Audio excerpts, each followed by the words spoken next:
தீண்டாத ஓசைகள், இதில் தாண்டாத வார்த்தைகள், இமையாடாத பார்வைகள், இவை நான் கொண்ட மாற்றங்கள்.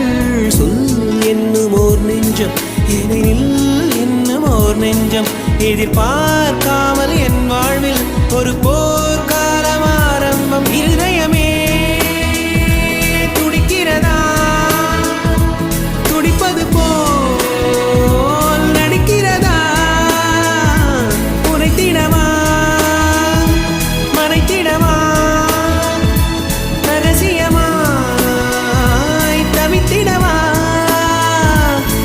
ஒரு பெண்ணின் நிறைவென்ன செய்யும், என்னை